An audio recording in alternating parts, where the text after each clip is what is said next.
Livro Paramahansa Yogananda, Autobiografia de um Yogi Contemporâneo. Capítulo 10. Encontro meu mestre Sri Yukteswar. A fé em Deus pode produzir qualquer milagre, menos um passar de exames sem haver estudado. Com desagrado fechei o livro inspirador que me escolhera para ler no momento de ócio. A exceção mencionada pelo autor revela sua completa falta de fé, pensei. Pobre sujeito!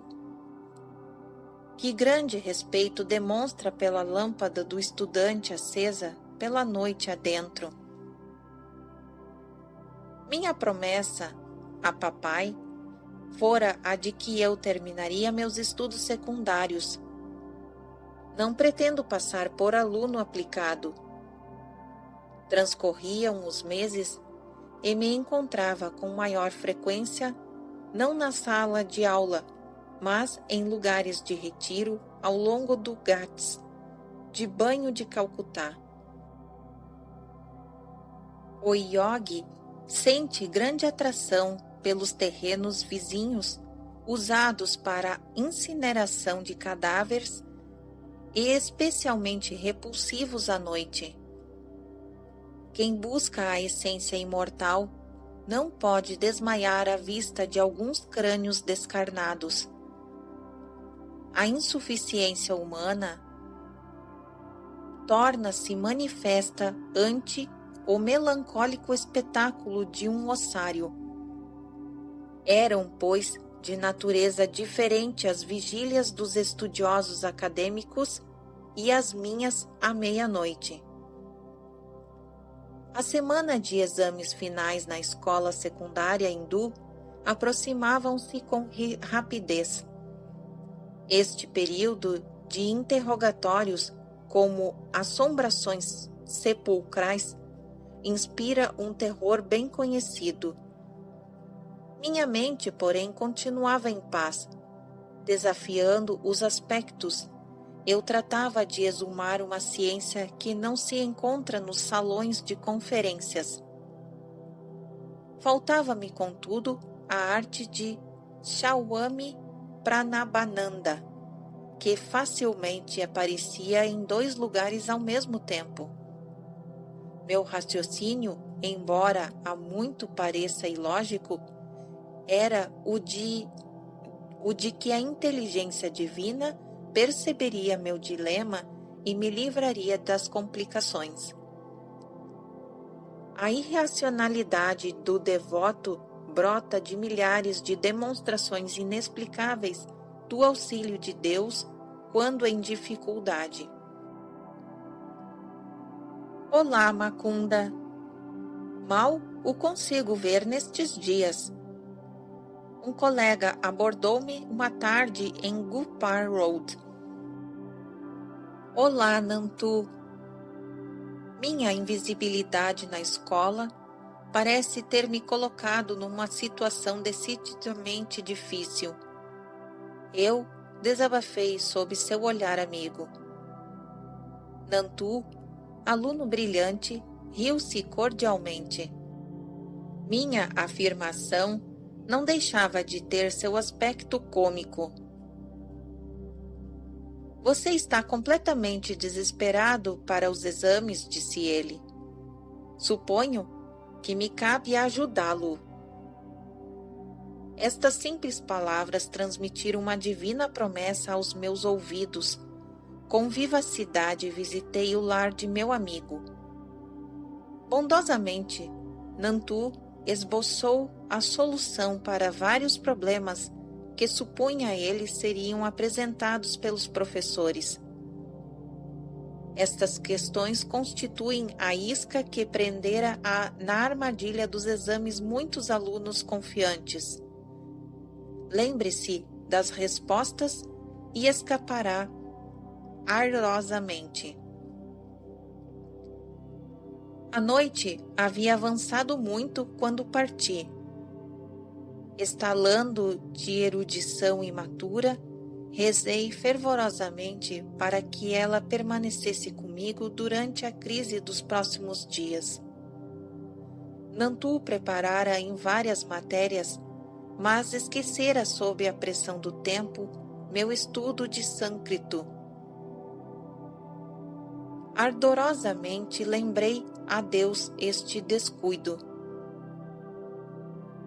Saí para uma caminhada na manhã seguinte, repassando meus novos conhecimentos ao ritmo dançante de meus passos.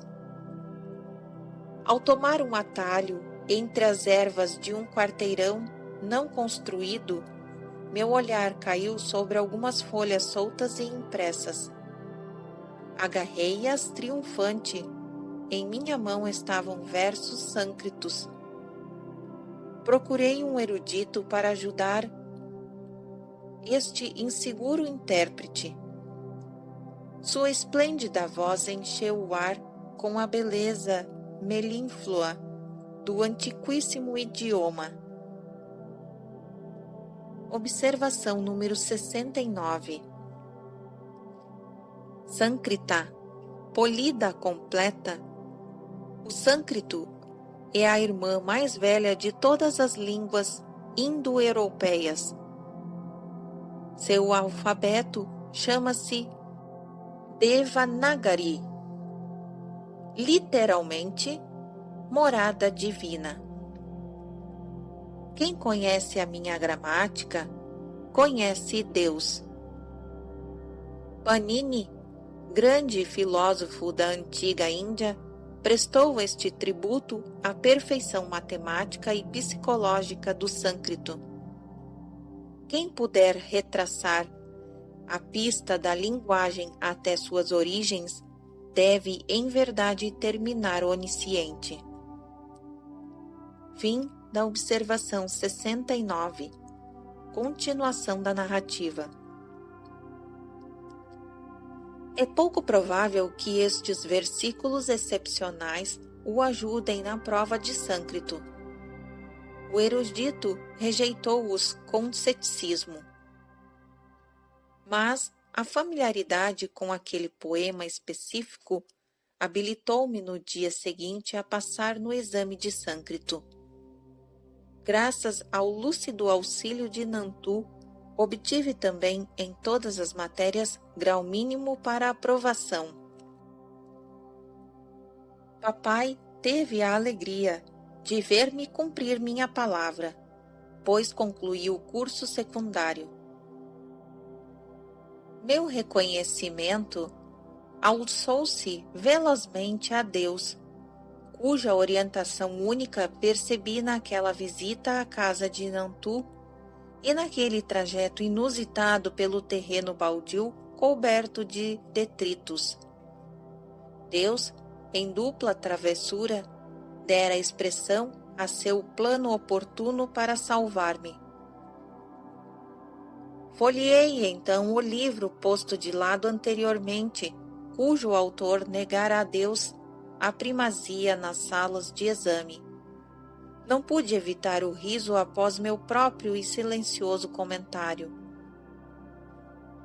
Eu apenas aumentaria mais a confusão deste indivíduo se lhe contasse que a medição em Deus entre cadáveres é um caminho curto para o diploma de escola secundária. Em minha nova dignidade, planejei abertamente deixar o lar paterno. Em companhia de um grande jovem amigo, Jitendra Mazumdar, decidi ingressar num eremitério Mahamandal, em Benares, de Sri Bharat Dharma Mahabandai, para receber sua disciplina espiritual. Observação número 70. Não era Jatinda, Jotin Ghosh, que será lembrado por sua oportuna aversão aos tigres. Fim da observação 70. Continuação da narrativa. A desolação apoderou-se de mim, certo dia, ao pensar que me separava de minha família.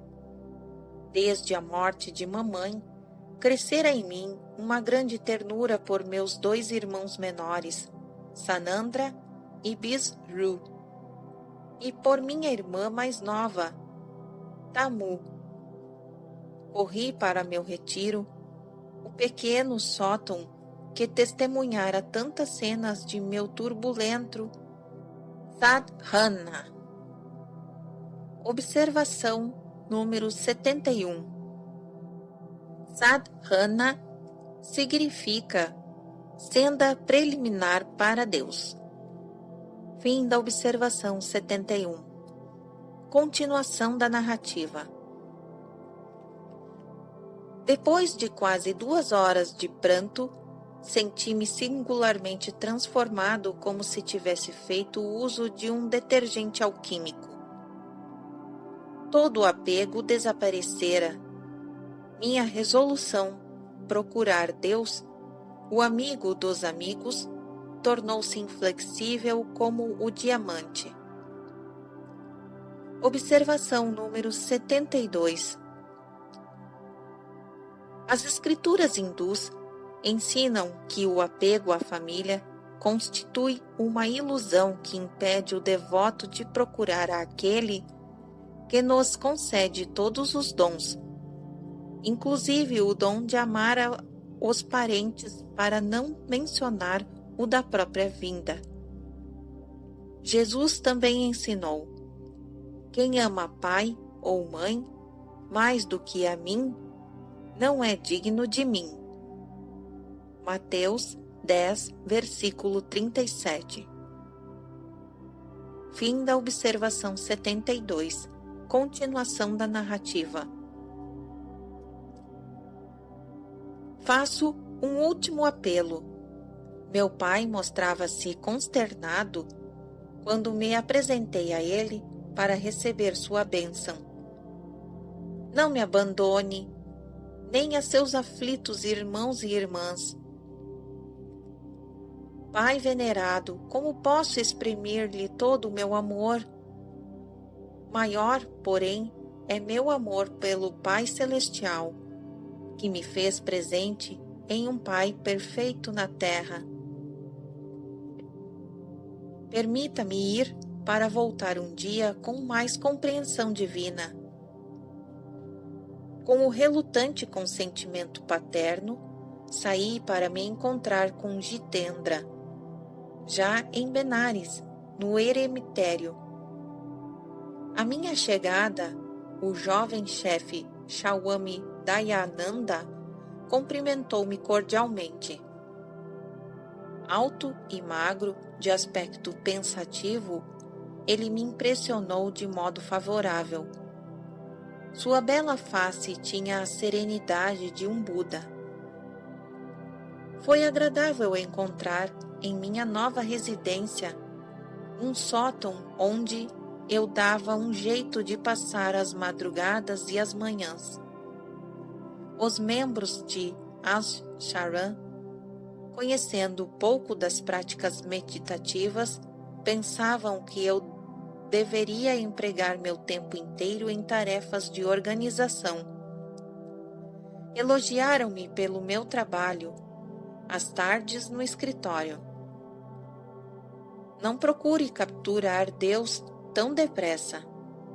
Esta zombaria de um residente do eremitério acompanhou uma de minhas partidas matinais para o sótão.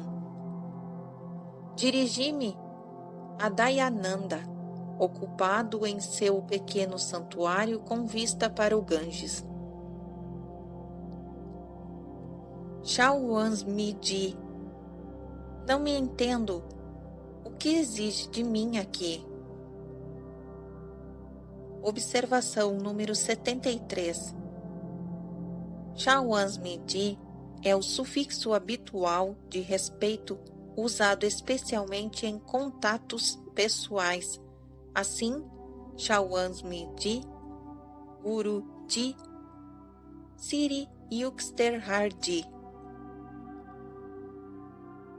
Fim da observação 73. Continuação da narrativa. Busco a percepção direta de Deus. Sem Ele, não me posso satisfazer com filiação a um grupo ou execução de boas obras. O eclesiástico, de túnica alaranjada, deu-me uma palmadinha afetuosa. Arremedando uma censura, repreendeu alguns discípulos que estavam próximos. Não aborreçam Macunda. Ele aprenderá nossos costumes. Cortesmente, ocultei minhas dúvidas. Os estudantes deixaram a sala sem se mostrarem visivelmente humilhados pela reprimenda. Dayananda tinha ainda outras palavras para mim. Macunda, vejo que seu pai lhe envia dinheiro regularmente. Devolva-o, por favor. Você não necessita dele aqui. Uma segunda regra para sua disciplina refere-se à comida. Mesmo que sinta fome, não o diga. Se a privação de alimentos cintilava em meus olhos, não o sei. Que eu estava com fome, sei-o perfeitamente.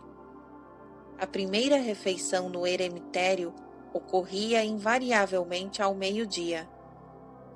Em minha casa, eu fora acostumado a tomar um substancioso lanche às 9 da manhã. As 3 horas de intervalo tornavam-se diariamente mais intermináveis. Passado era o tempo em que, em Calcutá, eu podia repreender a cozinheira por um atraso de 10 minutos. Agora, eu tentava controlar meu apetite. Completei um jejum de 24 horas. Com deleite redobrado, aguardei o meio-dia seguinte. O trem de Dayanandaji está atrasado. Não comeremos antes de sua chegada. Jitendra trouxe-me estas notícias desoladoras. Num gesto de amável acolhida ao Shawami, cuja ausência se prolongara por 2 semanas, prepararam-se muitas iguarias. No ar se difundia um aroma apetitoso. Só este me sendo oferecido. Que outra coisa poderia eu engolir, senão meu orgulho pelo jejum de ontem? Deus, Senhor, apressa o trem. O provedor divino, pensei, dificilmente poderia ser incluído na proibição com que Dayananda se silenciara. A atenção de Deus concentrava-se, entretanto, em alguns outros lugares. O relógio, em andar penoso, cobria as horas. A escuridão descia quando o nosso dirigente entrou pela porta. Cumprimentei-o com transparente alegria. Danayandaji tomara banho e meditara antes de podermos servir a refeição. Jitendra aproximou-se de mim outra vez como pássaro de mau agouro. Eu estava à beira de um colapso. Meu jovem estômago, desabituado à privação, protestava com vigor corrosivo. Imagens que eu vira de vítimas de fome repassavam diante de mim como almas penadas. O próximo falecimento por inanição em Benares é previsto para este eremitério, e agora mesmo pensei. A ameaça condenatória foi sustada às 21 horas. Enfim soava a convocação para a ambrosia. Em minha memória permanece nítida aquela refeição noturna como uma das horas perfeitas de minha vida. A absorção intensa não me impediu de observar que Dhanayanda comia com um espírito ausente. Ele estava evidentemente acima de meus prazeres grosseiros. Shawasmiji, o senhor não tinha fome? Venturosamente saciado, eu me encontrava a sós com o dirigente em sua sala de estudos. Sim, respondeu ele. Passei os últimos 4 dias sem comer e nem beber. Nunca me alimento nos trens, saturados como estão de vibrações heterogêneas de gente mundana. Observo vigorosamente as regras chástricas dos monges de minha ordem. Observação número 74. Pertencente aos Shastras, literalmente livros sagrados, compreendendo 4 classes das escrituras, Shruti, Smriti, Purana e Tantra. Estes tratados abrangem todos os aspectos da vida religiosa e social, os campos do direito, medicina, arquitetura, arte, etc. Os Shrutis são os Vedas, escrituras diretamente ouvidas ou reveladas. Smritis, ou lendas rememoradas, vieram a ser escritas num passado remoto sob a forma dos mais longos dos poemas épicos. O Mahabharata e o Ramayana. Os 18 Puranas são, ao pé da letra, alegorias antigas. Tantras, literalmente, significam ritos ou rituais. Estes tratados transmitem verdades profundas sobre o véu de um minucioso simbolismo. Fim da observação 74. Continuação da narrativa. O mestre continua falando. Certos problemas nossos de organização do nosso trabalho permanecem em minha mente. Esta noite negligenciei meu jantar. Por que a pressa? Amanhã tratarei de fazer a refeição mais completa. Minha vergonha era tanta que me sufocou. Mas o dia de tortura que eu passara não fora tão facilmente esquecido. Arrisquei outro comentário. Shawasmiji, sinto-me embaraçado em seguir suas instruções. Supondo que eu nunca peça e que ninguém me dê comida, morrerei de inanição. Pois então morra. Este conselho alarmante explodiu no ar. Morra se for preciso, Macunda. Jamais acredite que você vive pelo poder do alimento e não pelo poder de Deus. Ele, o Criador de toda a nutrição, Ele que conferiu o apetite, providenciará os víveres para seu devoto. Não pense que é o arroz que o sustenta, nem que o dinheiro ou os homens garantem a sua subsistência. Poderiam eles ajudá-lo se Deus lhe retirasse o sopro de vida? Eles são apenas instrumentos divinos. É por alguma habilidade sua que a comida digere em seu estômago? Use a espada de seu discernimento, Macunda. Corte os elos dos agentes intermediários e perceba a causa única. Senti essas incisivas palavras me penetrarem até a medula dos ossos. Desvanecia-se uma secular ilusão de que os imperativos do corpo suplantam os da alma. Naquela hora e lugar, saboreei a integral suficiência do espírito. Em quantas cidades estrangeiras, em minha vida posterior de viagens incessantes, tive a ocasião de pôr à prova a serventia desta lição, aprendida num eremitério em Benares. O único tesouro que me acompanhou desde Calcutá foi o talismã de prata de Sadhu, legado a mim por mamãe.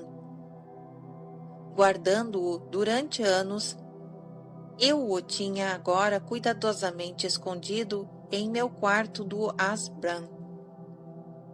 Para renovar minha alegria com o testemunho do amuleto, abri certa manhã a caixa fechada.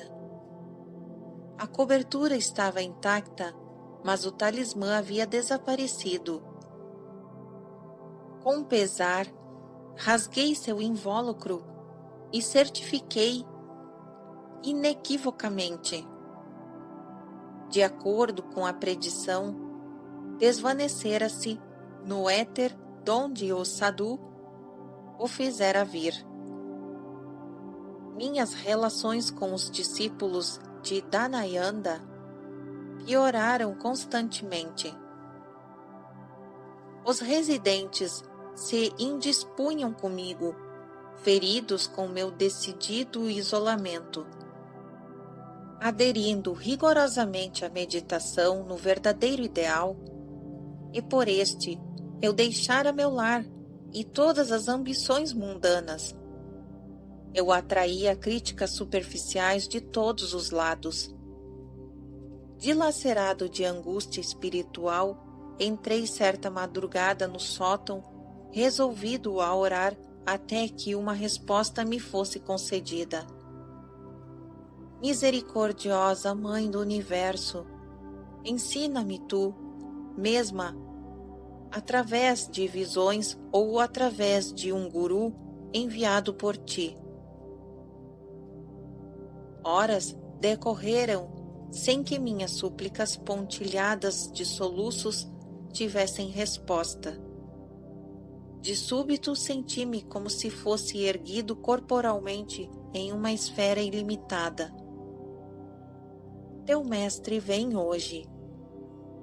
Uma celeste voz feminina veio de todas as partes e de parte nenhuma. A sublime experiência foi interrompida por um grito proveniente de lugar definido. Um jovem clérigo, com o apelido de Rabu, chamava-me na cozinha a rés do chão. Macunda, chega de meditação. Precisam de você para uma incumbência. Em outro dia, eu teria provavelmente respondido com impaciência.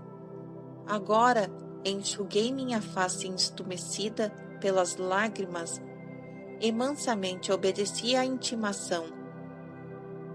Juntos, Rabu e eu fomos para um distante mercado na seção de Bengali de Benares. O sol inclemente da Índia ainda não chegara a zênite. Enquanto fazíamos nossas compras nos bazares, abríamos caminho através da colorida miscelânea de donas de casas, guias, sacerdotes, viúvas trajadas com simplicidade, brahmanes com ar de dignidade e ubíquos touros sagrados. Enquanto Rabu e eu prosseguíamos, Voltei minha cabeça para examinar uma viela estreita e imperceptível. Um homem de aspecto crístico, em suas roupas ocres de chauame, permanecia imóvel no fim da viela. Pareceu-me instantaneamente e há muito tempo familiar. Por um momento, meu olhar ávido demorou-se nele. Em seguida, a dúvida me assaltou. Você está confundindo este monge errante com alguém conhecido, pensei. Sonhador, continue seu caminho. 10 minutos depois, senti em meus pés uma dormência pesada, como se tivesse virado pedra. Eram incapazes de me levar adiante. Laboriosamente dei meia volta. Meus pés reconquistaram a normalidade. Voltei-me na direção oposta de novo e o curioso peso me reteve. O santo está me atraindo magneticamente. Com este pensamento, empilhei meus pacotes nos braços de Rabu. Ele estivera observando com assombro minhas caminhadas erráticas e agora estourava de riso. Que tem você? Ficou louco? O tumulto de emoções impedia-me qualquer réplica. Em corrida veloz, afastei-me silenciosamente. Voltei para trás meus passos como se estivesse calçado com asas. Atingi a estreita viela. Meu rápido olhar descobriu a tranquila figura que olhava firmemente em minha direção. Alguns passos ansiosos e eu estava aos seus pés. Gurudeva! Observação número 75. Gurudeva é mestre divino, termo sânscrito, que designa especificamente o preceptor espiritual do devoto. Em inglês traduziu-o simplesmente por master ou mestre. Fim da observação 75. Continuação da narrativa.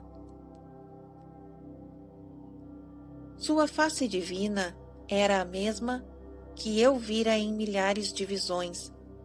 Estes olhos de Alcione, numa cabeça leonina, com barba e ponta e mechas de cabelos flutuantes, haviam frequentemente assomado na escuridão de meus desvaneios noturnos, penhor de uma promessa que eu não compreendera inteiramente. Você que é meu, você veio a mim? Meu guru pronunciou estas palavras repetidas vezes, em bengali com a voz trêmula e de júbilo. Há quantos anos esperei por você? E nós nos sumimos em silenciosa unificação. As palavras nos pareciam da mais grosseira superfluidade. A eloquência fluía em cântico insonoro do coração do mestre ao do discípulo. Como uma antena de incontestável percepção interior, senti que meu guru conhecia Deus e me levaria até ele. A obscuridade da minha presente vida desvaneceu-se numa frágil madrugada de memórias pré-natais. O tempo é um drama cujos 3 atos, passado, presente e futuro, são cíclicos, recorrentes. Estes não era o primeiro sol que me surpreenderia prostrado ante aqueles santos pés. Com minha mão na sua, meu guru conduziu-me à sua residência temporária, na seção de Rana Mahal, na cidade. Sua figura atlética se movia com passo firme. alto, ereto, naquela época com 55 anos, era ativo e vigoroso como um jovem.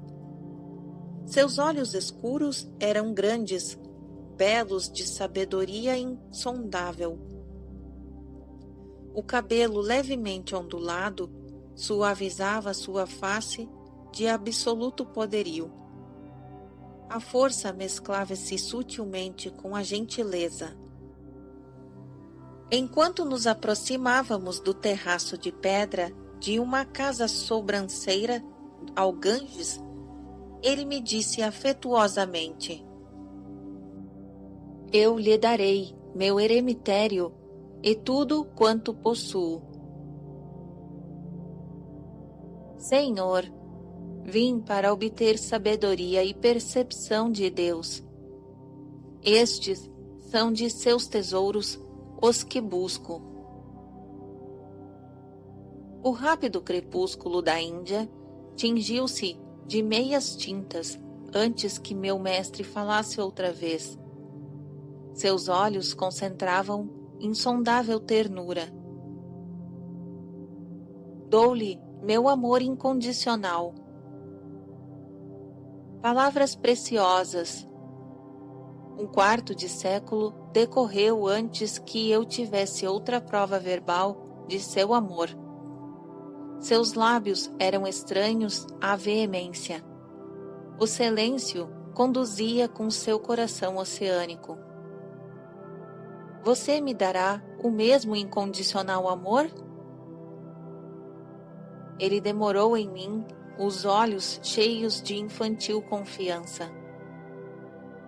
Amá-lo-ei eternamente, Gurudeva. O amor comum é egoísta, obscuramente enraizado em desejos e satisfações. O amor divino é ilimitado, incondicional, imutável. As volubilidades do coração humano desaparecem para sempre ao toque extasiante do puro amor. Ele acrescentou humildemente: Se algum dia você assistir à minha queda do estado de percepção de Deus, por favor, prometa-me colocar minha cabeça em seu colo e ajudar-me a voltar ao amado cósmico que ambos adoramos. Ergueu-se então, na sombra que se adensava, e guiou-me a uma das peças do interior da casa. Enquanto comíamos mangas e doces de amêndoas, foi discretamente entremeando em sua conversação um conhecimento íntimo de minha natureza. Eu me sentia maravilhado com a grandeza de sua sabedoria e de seu delicado matiz de inata humildade. Não se aflija por seu amuleto, ele serviu a seu propósito. Como um espelho divino, meu guru captara claramente o reflexo de minha vida inteira.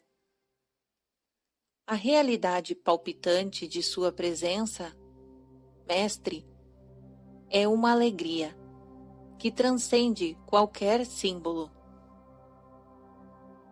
É tempo de mudança, visto que se acha descontente em seu eremitério. Eu não fizera quaisquer referências à minha vida, elas agora pareciam supérfluas. Entendi por seu comportamento natural, destituído de ênfase, que ele não queria manifestações de assombro por sua clarividência. Você deveria voltar a Calcutá, porque excluir os parentes de seu amor à humanidade? Sua sugestão me consternou. Minha família andava predizendo meu regresso, apesar de eu não ter respondido às numerosas súplicas feitas por cartas. Deixem o filhote de pássaro voar nos céus metafísicos, comentara Ananta. Suas asas se fatigaram na atmosfera densa. Ainda o veremos em voo descendente em direção ao lar, fechar o leque das asas e humildemente pousar no ninho da família. Com esta desalentadora imagem bem viva em minha mente, eu estava resolvido a não executar qualquer parafuso em Calcutá. Senhor, não voltarei ao lar. Segui-lo-ei, porém, a qualquer parte. Por favor, dê-me seu nome e endereço. Shawasme Siri Yuxtehar Giri. Meu eremitério principal está em Serampore, na rua de Raigart. Estou aqui apenas durante alguns dias, em visita à minha mãe. Maravilhei-me do intrincado jogo de Deus com seus devotos. Serampore dista somente 20 quilômetros de Calcutá, e naquelas regiões, entretanto, eu nunca percebera um vislumbre de meu guru. Para que nosso encontro se desse, tivéramos de viajar à antiga cidade de Kashi, Benares, santificadas pelas recordações de Lairish Marasaya. Também aos pés de Buda, Sankaracharya e muitos outros Cristos yogis haviam abençoado aquele solo. Observação número 76. Shankaracharya significa Shankara. O maior filósofo da Índia foi discípulo de Govinda Jati e do guru deste último, Gadampada. Shankara escreveu um famoso comentário ao tratado Mandukya Karika, de autoria de Gandipada. Usando a lógica irretorquível e num estilo de graça e encanto, Shankara interpretou os Vedas com o espírito revigorante de Advaita, não dualista, monista. O grande monista também compôs poemas de amor devocional. Sua prece para a Mãe Divina, para o perdão dos pecadores, leva o estribilho. Apesar de os maus filhos serem muitos, nunca houve uma só mãe que fosse má. Sanandana, discípulo de Shankara, escreveu um comentário sobre os Brahma Sutras, filosofia Vedanta. O manuscrito foi distribuído pelo fogo, mas Shankara, que o percorrera com olhar rápido uma vez única, repetiu-o palavra por palavra para seu discípulo. O texto, conhecido como Panchapadika, é estudado por eruditos até hoje. O discípulo Sandandana recebeu um novo nome depois de lindo incidente. Sentado certo dia à margem de um rio, ouviu que Shankara o chamava à margem oposta. No mesmo instante, Sanandanana entrou na água. Sua fé e seus pés foram simultaneamente amparados quando Shankara materializou no rio um torvelindo, uma série de flores de lótus.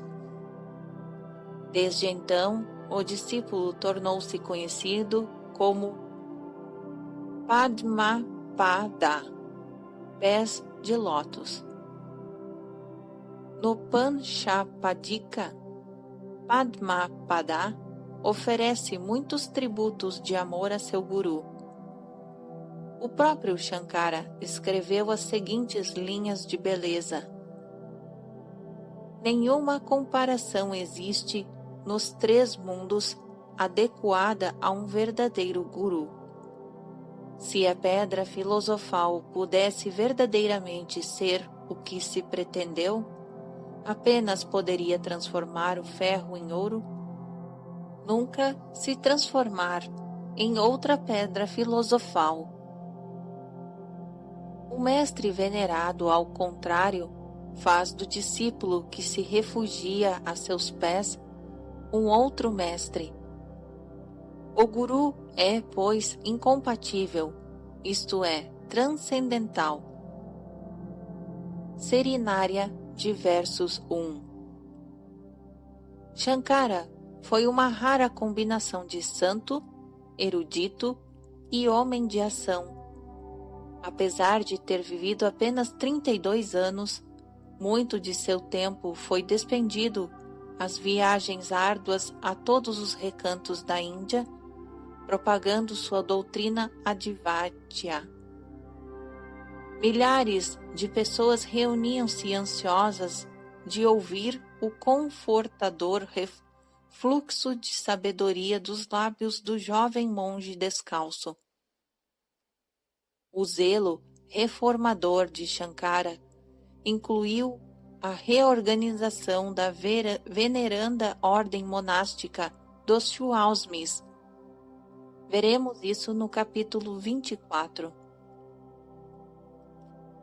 Também fundou MAFIS, centros educacionais monásticos, em 4 localidades: Mysore, ao sul, Puri, a leste, Dwaraka, a oeste, e Bridnath, ao norte do Himalaico.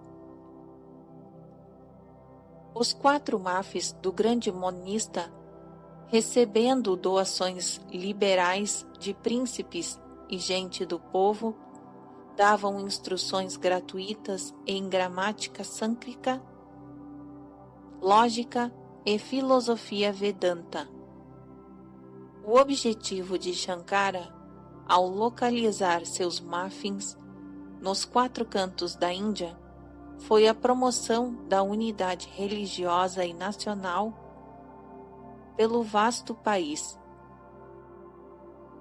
Hoje, como no passado, o hindu piedoso encontra quarto e mesa de graça em kshotriyas e satramas, pousadas ao longo das estradas de peregrinação, mantidas por benfeitores públicos. Fim da observação número 76. Continuação da narrativa. Guardei obstinado silêncio. Rápido, meu guru percebeu minha dificuldade. Pensa que seus parentes se rirão de você? Não voltarei. Voltará dentro de 30 dias. Nunca. Sem aliviar a tensão desta controvérsia, inclinei-me reverentemente a seus pés e parti. Caminhando na escuridão da meia-noite, de volta ao eremitério, admirei-me de que o encontro miraculoso houvesse terminado com uma nota desarmônica.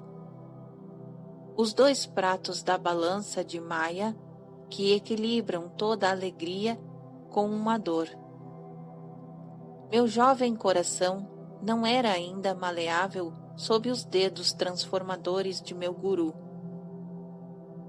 Na manhã seguinte, notei hostilidade crescente na atitude dos membros do eremitério. Cravavam de pregos os meus dias de invariável rudeza. 3 semanas decorreram Dhanayanda, então, partiu do ashram para assistir a uma conferência em Bombay.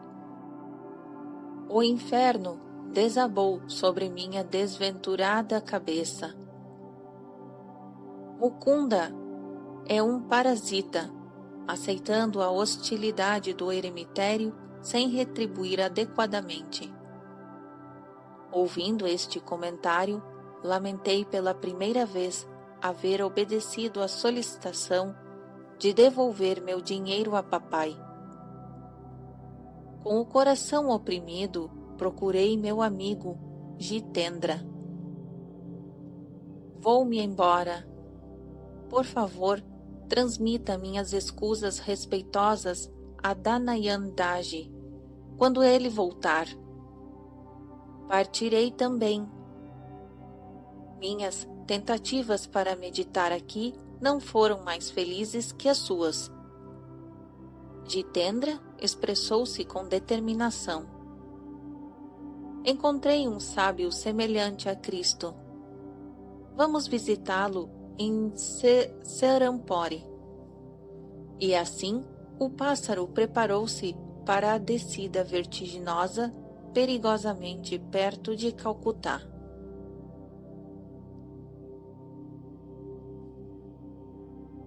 Fim do capítulo 10.